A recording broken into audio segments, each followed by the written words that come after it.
کہ اگر کسی کا کوئی مسئلہ کسی بھی قسم کا حل نہ ہو رہا ہو نا تو نبی فرماتے ہیں تسبیح پڑھا کرو. اگر کوئی مسئلہ حل نہ ہو رہا ہو اور اچانک کوئی مصیبت آ جائے تو کوشش کرو کہ ایک کم سے کم تسبیح پڑھو 100 مرتبہ. بسم اللہ الرحمن الرحیم. بتائیے جب پورے قرآن مجید میں پوری کائنات کا علم ہے اور کوئی چیز ایسی ہے نہیں جو قرآن میں نہ ہو تو پھر یہ 73 فرقے کیوں ہیں؟ یا علی، ایک سوال ہے. میں نے عرض کیا نا، بس میں نے 2 باتوں کے جواب دینے ہیں مجلس میں تاکہ ایصال ثواب ہو جائے. پھر یہ 73 فرقے کیوں ہیں؟ امام غزالی اہل سنت کے امام ہیں. یہ انٹرنیٹ پہ جا رہی ہے مجلس؟ ہاں تو ذرا اس کو کاٹنا نہیں، یہ پوری بات چلی جانی چاہیے. اہل سنت کے امام ہیں امام غزالی. وہ اپنی کتاب میں لکھتے ہیں کہ جب پہلے حاکم منبر پہ آئے تو وہ منبر پہ خطبہ دے کے نماز پڑھاتے تھے سینے پہ ہاتھ رکھ کے. یا علی، چھوڑ دوں میرے خیال میں نہیں سننا چاہیے. پہلے حاکم، تھوڑا سا جاگ جائیں، پہلے حاکم جب منبر پہ آئے تو وہ سینے پہ ہاتھ رکھتے تھے نماز پڑھاتے وقت. دوسرے حاکم جب منبر پہ آئے تو وہ پیٹ پہ ہاتھ رکھتے تھے نماز پڑھاتے وقت. امام غزالی لکھتے ہیں کہ جب تیسرے حاکم آئے تو وہ زیر ناف ہاتھ رکھتے تھے نماز پڑھاتے وقت. جب چوتھے حاکم آئے تو وہ ہاتھ کھول کے نماز پڑھتے. تھوڑا سا جاگ جائیں. کون کہہ رہا ہے؟ میرے امام نہیں ہیں، برادران اہل سنت کے امام ہیں. میں نے اس لیے پوچھ لیا انٹرنیٹ پہ جا رہی ہے تو میں چیلنج کر کے بات کر رہا ہوں. میں امریکہ، کینیڈا اور مختلف ممالک میں 21 افراد حر بنا چکا ہوں. امام غزالی لکھتے ہیں کہ جب پہلے حاکم آئے تو بیٹھتے تھے پہلی سیڑھی پہ اور نماز پڑھاتے وقت سینے پہ ہاتھ رکھتے تھے. دوسرے حاکم آئے تو دوسری سیڑھی پہ بیٹھتے تھے اور پیٹ پہ ہاتھ رکھ کے نماز پڑھاتے. تیسرے حاکم آئے تو وہ تیسری سیڑھی پہ نیچے سے اوپر بیٹھتے تھے اور ذرا ناف کے نیچے ہاتھ رکھ کے نماز پڑھتے تھے. چوتھے حاکم آئے تو وہ نماز ہاتھ کھول کے پڑھاتے تھے. یاد کون لکھ رہے ہیں؟ امام غزالی. اب میں دیکھوں آپ کیسے سنتے ہیں. کوئی ناراض ہو تو 2 روٹی زیادہ کھائے یا آ جائے میرے پاس، میں دلیل دے سکتا ہوں. کتابیں میرے پاس موجود ہیں. زیادہ لائبریری زیادہ دور نہیں ہے میری، گھر کے اندر ہی لائبریری ہے. میں جلدی سے جملہ کہہ رہا ہوں. امام غزالی لکھتے ہیں کہ پوچھا تھا کسی نے کہ آپ سینے پہ ہاتھ رکھ کے نماز کیوں پڑھاتے ہیں؟ خود صاحب معاملہ سے. انہوں نے کہا اس لیے کہ میرا سینہ شرک سے محفوظ رہے. یا علی، وہ خود فرما رہے ہیں کہ میرا سینہ شرک سے محفوظ رہے. دوسرے حاکم سے پوچھا بھائی آپ پیٹ پہ ہاتھ رکھ کے نماز کیوں پڑھاتے ہیں؟ انہوں نے کہا اس لیے کہ میرے پیٹ میں حرام نہ آ پائے. امام غزالی جواب دے رہے ہیں. تیسرے حاکم سے پوچھا کہ بھائی آپ زیر ناف ہاتھ رکھ کے نماز کیوں پڑھتے ہیں یا پڑھاتے ہیں؟ تو انہوں نے کہا اس لیے کہ میرا نفس شیطان کے شر سے محفوظ رہے. پوچھا کسی نے امام غزالی سے کہ علی ہاتھ کھول کے کیوں نماز پڑھاتے تھے؟ انہوں نے کہا علی کے سینے میں کبھی شرک آیا نہیں، علی کے پیٹ میں حرام کبھی آیا نہیں، اور علی تو نفس اللہ ہے. خدا آپ کو سلامت رکھے. خدا علی خدا آپ کو سلامت رکھے. خدا آپ کو زندگی عطا فرمائے. بڑی مہربانی. اللہم صلی علی محمد وعلی. بڑی مہربانی. بس آپ آمادہ ہو گئے تو اب میں دوسرا پروگرام چھوڑ سکتا ہوں، 2 گھنٹے پڑھ سکتا ہوں. اور فرما رہے ہیں کہ جناب کہتے ہیں کہ علی اس لیے ہاتھ کھول کے نماز پڑھتے. اچھا، کہتے ہیں کہ جب پہلے حاکم آئے تو پہلی سیڑھی پہ، دوسرے دوسری پہ، تیسری پہ. جب مولا علی کو زبردستی خلافت دی گئی تو مولا مدینے میں آئے، مسجد نبوی میں نماز پڑھانے کے لیے، خطبہ دینے کے لیے. کچھ لوگ رہ گئے تھے، وہ بیعت کرنا چاہتے تھے، ان سے بیعت لینے کے لیے. جب مولا آئے مسجد میں، پورا مدینہ یہ دیکھنے آیا تھا کہ علی بیٹھیں گے کہاں. تھوڑا سا جانے گا. خدا آپ کو سلامت رکھے. خدا زندگی عطا فرمائے. میں چاہ رہا ہوں حیدر بھائی کی مجلس میرے ساتھ حج کیا تھا انہوں نے، اور بہت زیادہ نیک آدمی تھے. چاہ رہا ہوں کہ مجلس تاریخی ہو جائے کہ جناب کہتے ہیں جب علی آئے مسجد نبوی میں تو پورا مدینہ یہ دیکھنے آیا تھا کہ علی بیٹھیں گے کہاں. کیوں؟ پہلے والے کی جگہ بھی بیٹھ سکتے ہیں چاہیں تو علی کی مرضی ہے, دوسرے کی جگہ بھی بیٹھ سکتے ہیں علی کی مرضی ہے, تیسری جگہ بھی بیٹھ سکتے ہیں علی مرضی والے ہیں. وہاں تو بیٹھیں گے نہیں جہاں رسول پاک بیٹھا کرتے. تھوڑا سا جا کے پورا مدینہ یہ دیکھنے آیا کہ علی بیٹھیں گے کہاں, پہلی جگہ, دوسری جگہ, تیسری جگہ, یا علیحدہ ممبر بنائیں گے یا کھڑے ہو کے خطبہ دیں گے, علی کریں گے کیا. پورا مدینہ صرف یہ دیکھنے آیا کہ علی بیٹھیں گے کہاں. میں جلدی سے فون بند کر دیں اپنا رانا صاحب, میں جلدی سے جملہ کہہ رہا ہوں کہ جناب مولا علی علیہ السلام مدینے کی مسجد میں آئے, مسجد نبوی میں, اور ممبر کے پاس آ کر مسکرانے لگے. مسکرا کر مولا نے, اب میں دیکھوں آپ کیسے سنتے ہیں, اس کو سائلنٹ کر دیں میرے خیال میں تھوڑی دیر کے لیے. دو چار لوگ ایسے ہیں جن کو میں 10-10 ہزار کے برابر سمجھ رہا ہوں, لہذا دو چار کو 5-5 ہزار کے برابر سمجھ رہا ہوں, بچوں کو کم از کم 1-1 ہزار کے برابر تو سمجھ رہا ہوں. تو اس وقت ہزاروں کا مجمع ہے جعفر بھائی, جو میں دیکھ رہا ہوں جنات بھی موجود ہیں مجلس میں. تو میں شاہ جی جملہ کہہ رہا ہوں کہ جناب حضرت علی علیہ السلام آئے ممبر کے پاس, اور ممبر کو غور سے دیکھا, اور مولا مسکراتے ہوئے پہلے پر بھی پیر رکھتے ہیں. یا علی, جملہ کہہ رہا ہوں, پہلے پہ پیر رکھتے ہیں, دوسرے پہ 2 پیر رکھتے ہیں. یا علی, دو پہنچ جاؤ. اور پھر تیسری سیڑھی پہ پیر رکھ کے وہاں بیٹھتے ہیں جہاں رسول پاک بیٹھا کرتے ہیں. خدا آپ کو سلامت رکھے. یا علی, یا علی, یا علی, وہاں بیٹھتے ہیں. بھائی سیڑھی پہ چڑھنے کے لیے پیر تو رکھنا ہوگا, کسی کو ناراض نہیں ہونا چاہیے, اور کوئی ناراض ہو تو مجھ سے آ کے بات کر لے گا. لیکن میں جملہ کہہ رہا ہوں کہ مولا آئے پہلے پہ, پھر دوسرے پہ, تیسری پہ جانے کے لیے 2 پیر رکھنے پڑیں گے نہیں, لہٰذا تیسری پہ پیر رکھ کے چوتھی سیڑھی پہ جا کے بیٹھے. آپ میں سے تو لوگوں نے داد دے دی ماشاءاللہ, اور بعض نے گردن ہلا دی, فخر شاہ نے نعرہ لگا دیا. لیکن وہاں اتنا سناٹا تھا یا علی کہ سانسوں کی آوازیں دوسروں کے کانوں میں آ رہی تھیں, اتنا سناٹا. علی وہاں بیٹھ گئے جہاں رسول پاک بیٹھا کرتے تھے. لہٰذا سناٹے کو دیکھ کر سب سے آخر میں جہاں ہمارے بھائی حیدر بھائی اور بھائی صاحب بیٹھے, وہاں بالکل آخر میں ایک بزرگ بیٹھے تھے, 70 سالہ ضعیف. وہ بزرگ تھے 70 سالہ ضعیف, بیٹھے تھے بالکل آخر میں جہاں یہ بیٹھے تقوی صاحب, آخر میں بیٹھے تھے. اور تھے وہ اتفاق سے نابینا, 70 سالہ بزرگ اور نابینا تھے, وہ بیٹھے تھے. جب انہوں نے دیکھا کہ بھئی مجمع میں اتنی سناٹا, اتنی خاموشی ہے, تو برابر والے کو کوہنی ماری کہ بھئی اتنی خاموشی کیوں ہے, تو تھے تو نابینا. تو اس نے کہا کہ غضب ہو گیا, علی وہاں بیٹھ گئے جہاں رسول پاک بیٹھا کرتے. اب میں جان لے جانا چاہ رہا ہوں سباد بھائی, میں دیکھوں آپ کیسے جانتے ہیں کہ جناب کہا کہ علی وہاں بیٹھ گئے, غضب ہو گیا کہ جہاں رسول پاک بیٹھا کرتے تھے. سناٹا. وہ بزرگ کھڑے ہوئے, 70 سالہ بزرگ تھے, نابینا تھے. انہوں نے ایک مرتبہ کہا سنو مدینے والو. سارے لوگ ادھر دیکھنے لگے کہ بھائی یہ کون ہے, پکار کے کہہ رہے ہیں. اب میں دیکھوں آپ کیسے سنتے ہیں, جو زبردستی آئے ہوئے مجلس میں ان کا ذمہ دار نہیں ہوں. ایک مرتبہ مڑ کے دیکھا سارے مدینے والوں نے, اور وہ پکار کے بزرگ کہتے ہیں سنو مدینے والو, آج بہت عرصے کے بعد حق اپنی جگہ پر آ گیا. خدا آپ کو سلامت رکھے, خدا آپ کو زندگی عطا فرمائے. بڑی مہربانی, خدا آپ کو سلامت رکھے. بڑی آج بہت عرصے کے بعد حق اپنی جگہ پر آ گیا. سارے لوگ دیکھنے لگے بھئی یہ کون ہے جو کہہ رہا ہے کہ حق اپنی جگہ پر آ گیا. اچھا ان بچوں کے لیے عرض کر رہا ہوں, توجہ میری طرف رکھو کہ یہ جو 3 سیڑھیوں کے دور تھے نا, کھل کے نہیں بیان کر سکتا, انٹرنیٹ پہ جاری ہے, FIRوں کا دور ہے کہ جناب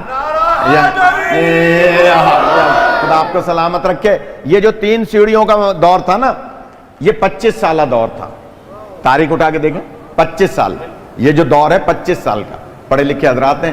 25 سال میں جو بچے تھے 24-25 سال کے، ان کو بہت سارے عہدے دیے ہوئے تھے. ان کو تابعین کے بچے تھے، تابعین تھے، صحابہ کے بچے تھے، انہیں عہدے دیے ہوئے تھے. اور جو بزرگ صحابی تھے انہیں سائیڈ لائن لگایا ہوا تھا. اب میں کراچی کی زبان میں نہیں کہہ رہا، نہیں غور فرما رہے، یہ حسنی بھائی کہہ سکتے ہیں چاہیں کہ جناب ان کو سائیڈ لائن لگایا ہوا تھا. تو وہ بزرگ تو قریب آتے نہیں تھے. کیوں؟ جملہ کہوں آغا صاحب آپ کے لیے جملہ کہہ رہا ہوں. بزرگ کیوں نہیں آتے تھے؟ کہ بزرگ جب بھی دربار میں آتے تھے علی علی کرتے تھے. بزرگ صحابی جب بھی آتے تھے وہ علی علی کرتے تھے. مثال دے رہا ہوں میں، جو حضرات تھوڑا سا سیریس ہیں ان کے لیے جملہ کہہ رہا ہوں کہ جناب حضرت ابو ذر غفاری کو بلایا ایک مرتبہ دربار میں اور کہا ابو ذر، بزرگ ہو، سینئر ہو، صحابی ہو، نبی پاک کا دور دیکھا ہے، سنا ہے تم گلی کوچوں میں علی علی کرتے ہو. یا علی، تھوڑا سا جاگ جائیں. سنا ہے تم گلی کوچوں میں علی علی کرتے ہو. تو جناب ابو ذر فرماتے ہیں کہ کیا کہنا چاہتے ہو؟ کہا کہ ہم یہی کہنا چاہتے ہیں کہ علی علی مت کیا کرو. اب میں دیکھوں آپ کیسے سنتے ہیں. ابو ذر نے جواب دیا، اے خلیفۃ المسلمین، اے سربراہ مملکت، اس کا مطلب یہ ہوا کہ تم مجھے قرآن پڑھنے سے منع کر رہے ہو. خدا آپ کو سلامت رکھے، خدا آپ کو زندگی عطا، خدا آپ کو سلامت رکھے. اچھا، بہت سارے لوگ کہتے ہیں بھئی یہ ہاتھ بلند کرنے کے نعرہ کیا نعرہ ہے؟ بس اتنی سی گزارش کروں گا. میں پنجاب میں بہت پڑھتا ہوں، امریکہ کینیڈا میں بہت پڑھتا ہوں. اتنی سی گزارش کروں گا، جو ہاتھ اٹھانے کے نعرے کو معیوب سمجھتے ہیں وہ جان لیں جو مولا علی کا نام ہاتھ اٹھا کے لیتا ہے نا، وہ کبھی فالج کے مرض میں مبتلا نہیں ہے. خدا آپ کو سلامت رکھے، خدا آپ کو زندگی عطا فرمائے. یہ علی خدا سلامت رکھے. بس یہی حق ہوتا ہے. ان بچوں نے جس انداز سے اپنے بابا کی یہ مجلس سجائی، تو بس چند جملے اور سن لیں. آدھا گھنٹہ تک ہو گیا تقریباً. میں چاہ رہا ہوں کہ 5-7 منٹ اور آپ کے لے لوں اگر اجازت ہے. کہا کہ علی علی مت کیا کرو. کہا اس کا مطلب ہے آپ مجھے قرآن پڑھنے سے منع کر رہے ہیں. تو کہا بھائی کب منع کر رہے ہیں قرآن پڑھنے سے؟ ہم تو علی علی کہنے سے منع کر رہے ہیں. تو حضرت ابو ذر فرماتے ہیں یہ بسم اللہ کیا ہے؟ آپ کو سلامت رکھے. فرماتے ہیں یہ بسم اللہ کیا ہے؟ یہ بسم اللہ کیا ہے؟ ایک بات عرض کر دوں کہ اگر کسی کا کوئی مسئلہ کسی بھی قسم کا حل نہ ہو رہا ہو نا، تو نبی فرماتے ہیں کہ تسبیح پڑھا کرو. اگر کوئی مسئلہ حل نہ ہو رہا ہو اور اچانک کوئی مصیبت آ جائے تو کوشش کرو کہ ایک کم سے کم تسبیح پڑھو 100 مرتبہ. کیا؟ یا رحمانو یا رحیم بے حق کے بسم اللہ الرحمن الرحیم. یا علی، پھر دوڑا رہا ہوں. سبات بھائی آپ کے لیے بیان کر رہا ہوں. یا رحمانو یا رحیم بے حق کے بسم اللہ الرحمن الرحیم. نبی فرماتے ہیں کبھی مشکل پڑ جائے، ہم خطیبوں کا کام ہے نکتے نکالنا، اگر اجازت دیں. نبی فرما رہے ہیں ممبر پہ کبھی مشکل پڑ جائے تو پڑھو یا رحمانو یا رحیم بے حق کے بسم اللہ الرحمن الرحیم. جملہ کہوں رضی بھائی آپ کے لیے جملہ ہے، اور وہ جملہ کیا ہے؟ رحمان و رحیم تو پہلے بھی ہے اور رحمان و رحیم تو بعد میں بھی ہے. اس کا مطلب ہے کمال بسم اللہ کا ہے. یا علی جو پہنچ جائے وہ پہنچ جائے. یا علی خدا سلامت رکھے. بھائی رحمان و رحیم تو پہلے بھی ہے. نبی فرما رہے ہیں یا رحمان و یا رحیم بے حق کے بسم اللہ الرحمن الرحیم. اس کا مطلب ہے بسم اللہ کے بعد بھی رحمان و رحیم ہے اور پہلے بھی رحمان و رحیم ہے. پتہ چلا رحمان و رحیم کی مدد کا نام ہے بسم اللہ. اور بسم اللہ کہتے ہیں با کے نقطے کو، اور علی کہتے ہیں انا نقطہ تو تحت البا. یا علی خدا آپ کو سلامت رکھے. علی خدا آپ کو سلامت رکھے. یہ سیڑھی والی بات ابھی پوری نہیں ہوئی ہے، بیچ میں ایک بات آ گئی ہے تو یہ یاد رکھیے گا. بس اسی پہ بات پوری کروں گا، لیکن اب یہ آ گئی ہے تو اجازت دیں تو عرض کر دوں. اور وہ بات کیا ہے؟ یا رحمان و یا رحیم بحق کے بسم اللہ الرحمن الرحیم. نبی فرماتے ہیں کبھی مشکل میں آ جاؤ تو آپ کے ایک صحابی تھے جن کا نام تھا زید. کیا نام تھا؟ اچھا، زید نام کے کئی صحابی گزرے ہیں. یہ ایک زید تھے، زید ابن عبداللہ. ان کا نام کیا تھا؟ زید ابن عبداللہ. شاباش. بچوں، اصل مجلس ہوتی ہی بچوں کے لیے. ہم آپ تو ہزاروں مجلسیں سنے ہوئے پڑھے ہوئے، لیکن یہ بچے جو ذہن میں ہوگا، مولا کائنات فرماتے ہیں جو بچپن میں ذہن میں بات رہتی ہے وہ پتھر پہ لکیر ہو جاتی ہے. جملہ کہوں، مولا کا فرمان ہے بچپن میں جو بات رہتی ہے وہ پتھر پہ لکیر ہو جاتی ہے. بڑے ہونے کے بعد تو ایک سورہ بھی یاد نہیں رہتی. جن کی تاریخ پہ نگاہ ہے وہ لطف لیں گے. یا علی،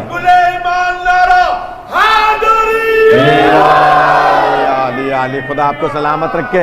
ادھر آ جائیے بھائی صاحب، ادھر آ جائیے. کہ جناب کہا کہ یا رحمان و یا رحیم بے حق کے. آپ بھی ادھر آ جائیں، ادھر آ جائیں، کوئی بات نہیں، دیر سے آئے تو کیا ہوا، ادھر آ جائیں. کہ جناب یا رحمان و یا رحیم بے حق کے بسم اللہ الرحمن الرحیم. نبی فرماتے ہیں کبھی مشکل میں پڑ جاؤ تو یہ تسبیح پڑھو. حضور کے ایک صحابی تھے زید بن عبداللہ.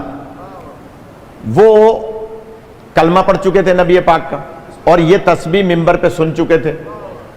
سفر پہ جا رہے تھے کہیں اکیلے گھوڑے پہ سوار. اچھا، پہلے زمانے میں گھوڑے پہ، اونٹ پہ ایک ہی راستے سے لوگ جاتے تھے. ایک راستہ پیدل والوں کا ہوتا تھا، ایک سوار والوں کا ہوتا تھا. تو یہ آہستہ آہستہ سفر کر رہے تھے. اچانک راستے میں ان کو تھکاوٹ محسوس ہوئی. نماز کا بھی ٹائم تھا، تو انہوں نے کہا چلے میں گھوڑے کو باندھ کے کسی درخت کے ساتھ اور تھوڑی دیر آرام کر لیتا ہوں، نماز پڑھ لیتا ہوں. نماز پڑھ کے وہ آرام کر رہے تھے. آنکھ لگ گئی، تھکے ہوئے تھے زیادہ. تو اچانک محسوس ہوا تھوڑی دیر کے بعد کہ ان کے ہاتھ پیر بندھے ہوئے، رسیوں سے ہاتھ پیر بندھے ہوئے. آنکھ کھلی، گھبرائے، ہاتھ بھی بندھے ہوئے، پیر بھی بندھے ہوئے. اب جو نگاہ پڑی تو ایک بندہ تلوار لے کر ان کی گردن اڑانا چاہ رہا ہے. انہوں نے ایک دم کہا بھائی میں نے تمہارا کیا بگاڑا، تم کون ہو، میری تمہاری کوئی دشمنی نہیں ہے. اس نے کہا دشمنی یہ ہے کہ تم نے عبداللہ کے یتیم کا کلمہ پڑھا ہے. یاد تھک گیا آپ. دشمنی یہ ہے کہ تم نے عبداللہ کے یتیم کا کلمہ پڑھا ہے، لہٰذا میں تمہیں قتل کروں گا کیونکہ مجھے اس سے دشمنی ہے جس کا تم نے کلمہ پڑھا.